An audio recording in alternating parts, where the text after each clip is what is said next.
Hey everyone! As you can see, I have here before me a first edition 1929 Knapp Hall Tarot deck, which I dearly love, for one.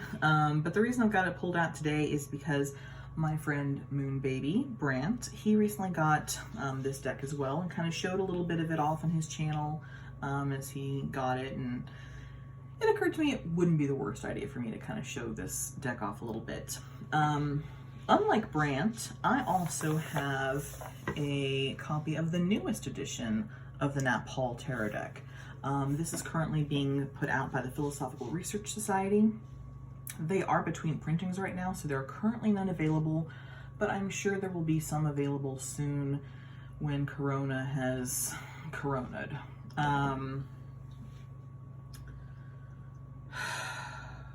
That's all I can say about the coronavirus. I'm so over it. But moving on. So yeah, ultimately I think it would be a good idea to kind of like look at these two decks and compare the oldest versus the newest, which is the primary thing we're going to do today. Before we get into that though, everybody always wants to know how you got a copy of a very old deck. That's generally some feedback I get in comments and private messages. Maybe now's not the time to go through the whole story, but I do want to say that I did not find this on like eBay or some auction site. It actually came from a work friend. He overheard me talking about some vintage tarot decks I got, and he says, hey, you know, I found a copy of a tarot deck in my late father's stuff. Could you help me learn more about it? He brought it in, and I'm like, holy cow, that is an old deck. 1929, are you kidding me? Like, what even is this? So I did help him learn more about what this deck is, and I helped him like find a very large price range, I have to admit. And I ultimately told him that he could probably find a buyer for it fairly easily, given, you know, a month or two, at about $800. Maybe even a little bit longer if you wanted to sell it for more. But if he ever wanted to sell it immediately for $250, I was his lady. And sure enough, a few months later, he's like, hey, you know, want to buy that tarot deck? And I said, give me a week to get the money, and I got it. So that's how I got my copy. Very atypical story. I do not know anyone who is sitting on a treasure trove of these. I am not interested in selling my copy at this time, but that is the story of how I got mine, mostly to head off any of those questions. So yeah, let's take a moment to look at this particular deck and see what is to be seen about it. When you got a copy of this deck back in the day, it did come in this really, I think, attractive two-part slide box. From what I can tell, looking at other antique decks, not necessarily tarot, but all card decks, this two-part slide design was actually really common.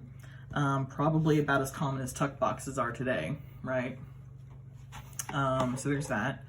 But it's really nice. Like, it is solid. Like, that is some seriously nice thick cardboard. It is really sturdy. It's held up so well for so long.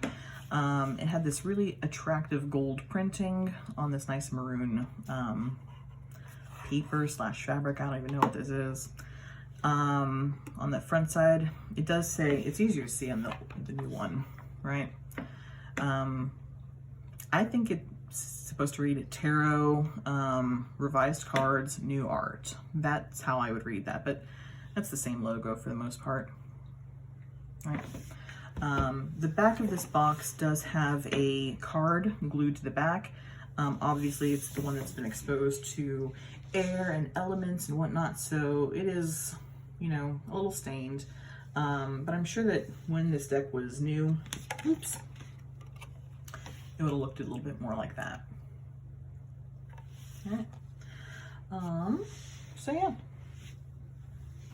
So that's the packaging of this particular deck. It also did come with this little white book. It's not a little white book. Little white books today refer to a little booklet that has abbreviated meanings of all the cards in the deck. This does not have any card meanings. It was just a little booklet, that is an essay. Like it says on the cover, it is an essay on the Book of Thoth by Manly P. Hall, as you can see here. All right, it's kind of a cool essay. You can definitely get a copy of this online for free, which is how I read it, because I wasn't about ready to sit and destroy a almost 100-year-old little booklet. But it's a kind of neat little artifact, I suppose. I've never seen a 1929 Knapp Hall that still had this, so I feel very lucky in that. It does say in this back that, you know, Mr. Hall is now comparing a complete textbook of tarot symbolism, which will be available shortly. If you do ever decide that the Knapp Hall Tarot is the tarot for you, or something that you are interested in, I would recommend hunting down that book. I'm sure the Philosophical Research Society has something in print on it. But I will say that the Knapp Hall Tarot is unlike any other tarot I've ever seen. It does utilize some imagery, especially in the majors, that are fairly consistent with, especially Marseille type art. But when you get to the minors, it's weird, because it is a pip deck. It's a 2 of cups, you see 2 cups. But there's some other stuff on these cards that will carry some unique symbolism that I don't think is part of any other deck. So if you want to read with the Knapp Hall Tarot, you have to learn Knapp Hall Tarot. There's also going to be this like little shield on, you know, things that are not just the minors. Here's, you know, one from the major for the Papess. There's the one for the Magician. I think honestly the Fool is the only one that doesn't have a shield on it. I will look at the World. Yeah, I guess even the World has a shield on it. So yeah, the Fool is the only one that doesn't have a shield. But in the minors, you also have all of these there as well. And the images there kind of act like keywords for the meanings of the Knapp Hall deck. So that is the thing to be aware of. When you get the original copy, right, you'll see that the cards themselves are actually quite tiny. Here is a playing card. This is a dollar store blackjack brand playing card, but it's a playing card. And when you put one of these Knapp Hall Tarot cards right up on an edge, oops. So there it is, lined up with the edges. Hopefully you can see there that it is a little bit taller and a little bit skinnier than a standard playing card, but it's pretty close to that size. So that is the antique. When we bring it to the new one, let me just move this guy out here. Let me just move that guy out there too. All right, the new one does come in a 2-part box as well. Also fairly sturdy. The cardboard is probably a little thinner than the original box, but I would assume that anyway. But it's actually a really nice box. I will give it that. Nice and plain. You do have a picture of the moon on the back. There's really nothing on this other than Revised New Art Tarot there. And then here, the Philosophical Research Society, a little ISBN on this side. Here it's just all plain blue until you get to the back, right? When you pull out this deck, oops, there is one extra card that's included. I don't know why. And it has a little like minor, you know, not a minor, a little graphic of all the cards in the majors superimposed on the Fool. You can barely see those cards, right? I'm sure this had some meaning to someone at some point, but to me it's just an extra card.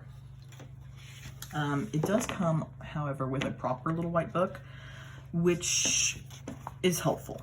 If you do want to learn to read with this particular deck, it's probably best to try to find the full book, but whatever. PRS does have a little, you know, tiny essay that talks a little bit about how they've changed this particular deck for the 21st century. They also have a note from the editor about like a few different things. They do make a note that in the minors, let me just pull these out here real quick. All right, when we're looking at the minor court cards, you'll see here that we have K, Q, W, and S. They do make a point here that this stands for king, queen, warrior, and slave. However, the slave card has changed names throughout the years. It has been called servant, squire, knave, and page. It is very clear when you look at the iconography that Knapp intended this to be slave. All of these figures are in bondage. I don't think that works out terribly well in the 21st century. So even though to me it is crystal clear that this card name is slave, I'm not going to use that word. I'm going to go with servant because slavery is wrong. So yeah, there we go. So yeah, that I guess is the quick nitty-gritty overview of what you can find with this particular deck.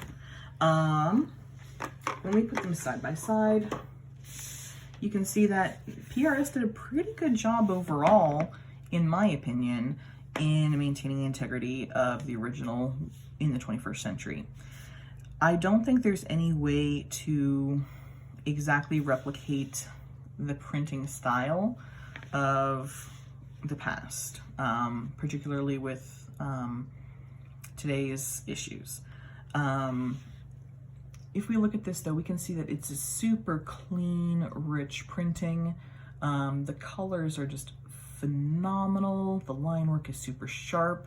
And you can see that the colors were made by imposing different layers of plates over each other. Whereas here it's just, you know, like an inkjet. So there's this cool depth when you look at this card closely that you're not going to get on the reprint. And you can also see that there has been a lot of color correction. When you look at the 1929 deck, I have an exceptionally good copy. The condition's phenomenal. But even so, it has been almost 100 years where the deck's been sitting around and it doesn't have any protection on it. There's no lamination. That plastics like that didn't come into use until the mid-century. So it has aged. You know, all the whites of the cards have now gotten a little sepia, and that does change the color. Anything that is white has now thrown off the balance of everything else. So when we look at, you know, the Magician here, and we look at that sky is a little bit greener than it should be because the card is now a little bit more yellow. So the colors are beautiful, but slightly skewed toward a warmer range in the original.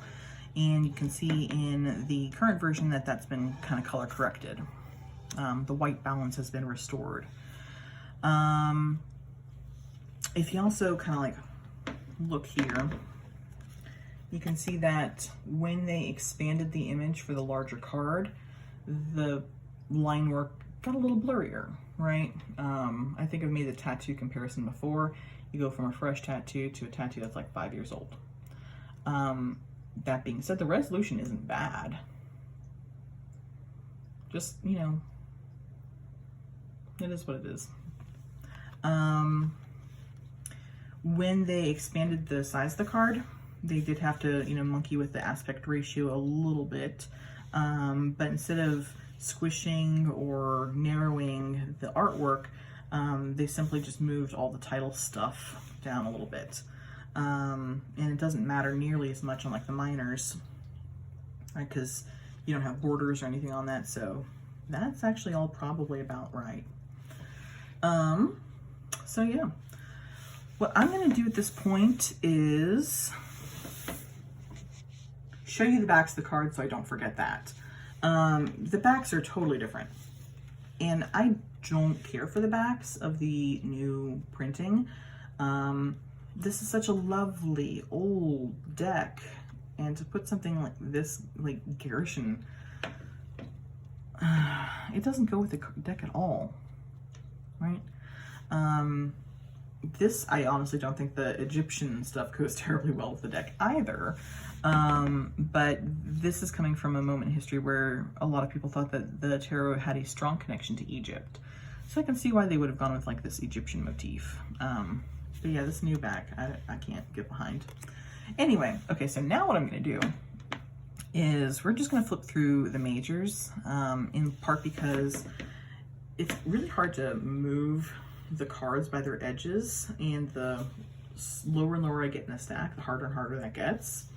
And I don't want to put my hands on the faces of these cards because they are laminated and they will pick up, you know, oils from your hands. And it's in such a good condition, I don't want to like destroy them through carelessness, if you get what I'm saying.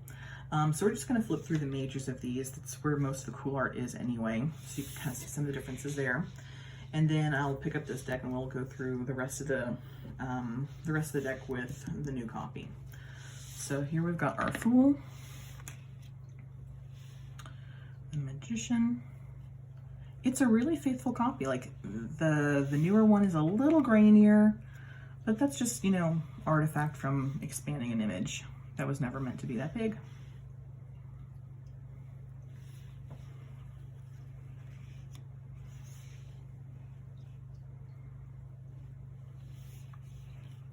See, it is really hard. I like how they removed the copyright J.A. Knapp at the bottom here. It is kind of a nice move that they did. This is a really good one where you can see how that yellowing of the card makes such a difference to the colors. Super obvious on blues.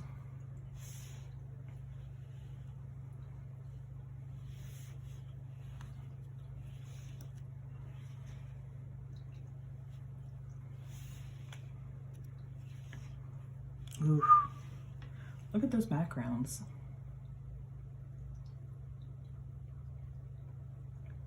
The colors are way brighter here, but the gradient effect is so nice and smooth on this one. The Justice.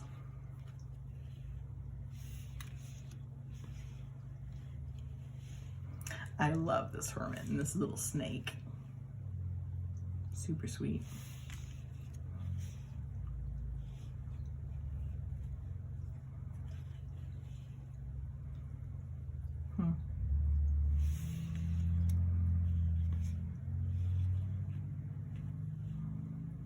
I enjoy this little element of the strength card. It's got all these bones here. You can tell that this is not a tame lion through that alone. And she's just approaching him so placidly.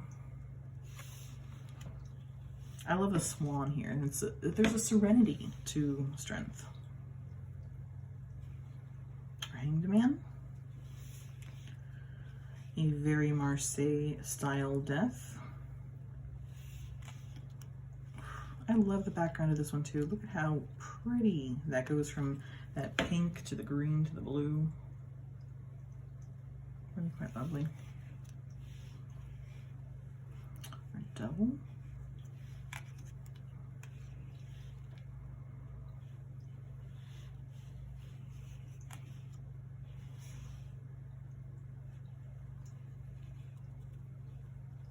I love that star.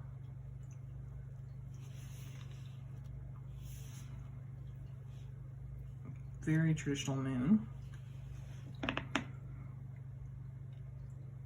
I like how the dog here is kind of like resting and you know, whatnot, while the wolf is standing. Kind of like highlights the differences, I think, a little bit, just subtly, between wildness and tameness. Our solar twins with the sun.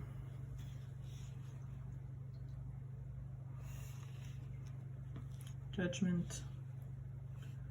And the World. Okay. So there's our cards. Move this one out now.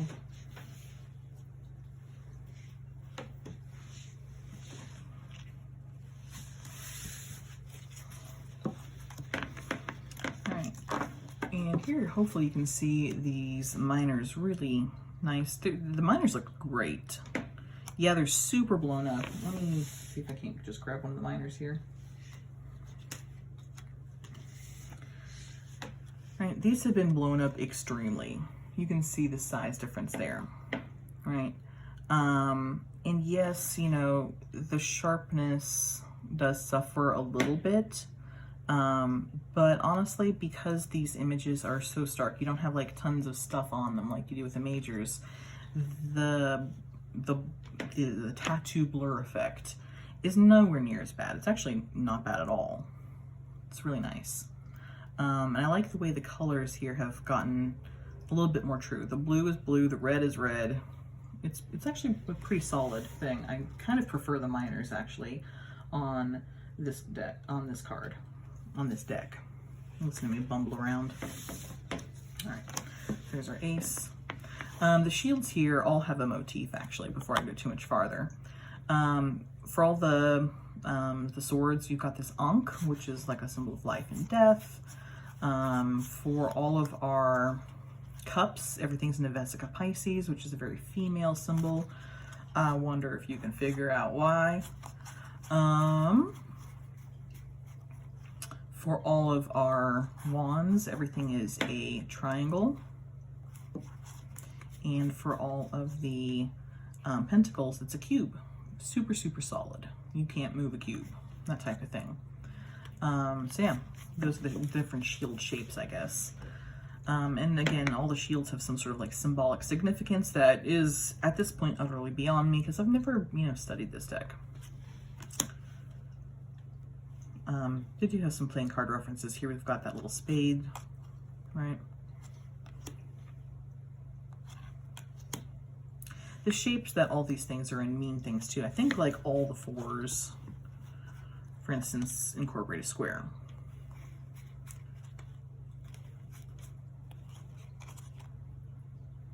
Well, maybe that one doesn't have, I guess it does have a square. It's like a square and a, I don't know.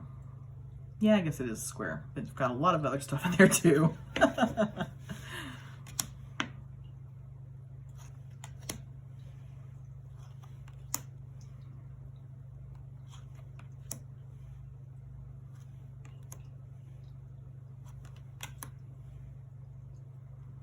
This is one of the things that as a RWS reader trips me up. I see this card and I want to think that it's the Nine of Swords because of the way that the swords are all lined up on that particular thing in the RWS. But no, it's just shapes.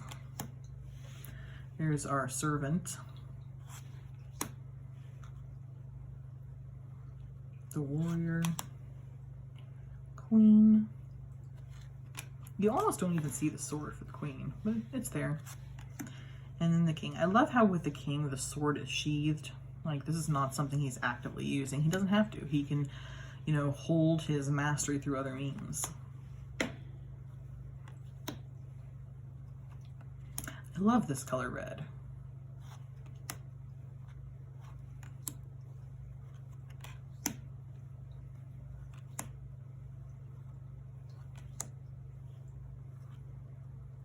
You know, the winged sun is actually a really common motif in various forms of symbolism, but I've never seen a double winged sun before. I'll have to look that one up.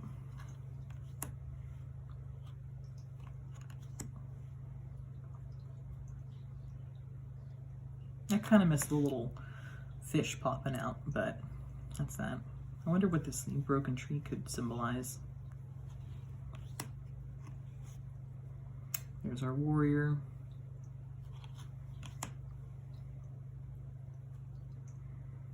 Oh, there's fire coming out of this cup. And that cup. Maybe there's a thing with fire in cups. I don't know. And then we've got our wands. All the wands here have like a little club motif, right? So a little callback to the playing cards. Maybe these cups are red because of playing cards. Make that heart connection, I guess.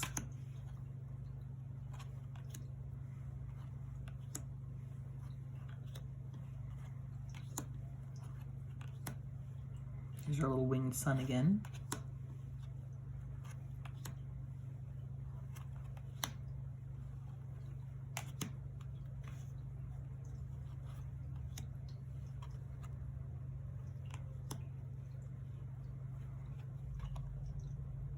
I went back to this one to see like if this servant had any chains on him, and I actually don't see any chains for this one, which is kind of cool if you're taking the whole, like, you know, wands or will.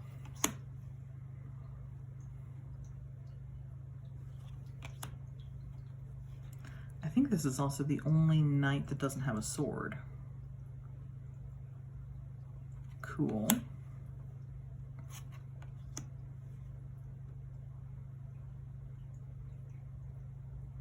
Again, you know, his scepter is pointing down. He doesn't need this stuff to rule. He just has that inbuilt authority. It's pretty cool.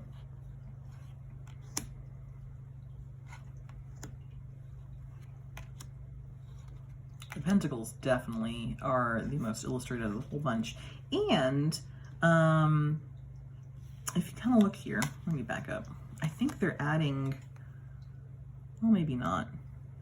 I thought that they were adding a new one with each go through, but as you can see, these are totally different people on these on the coins. Yeah, kind of neat. A lot of detail on those.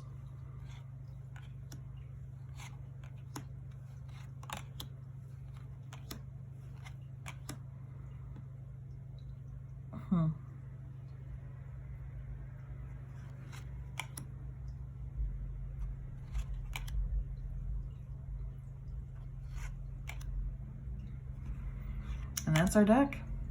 All right. Thank you so much for looking through this deck with me. I hope that this was fun for you, and that, you know, taking a moment to look through the Knapp Hall has kind of introduced you to something fun in tarot that you didn't know was necessarily there before. Have a wonderful day. Bye.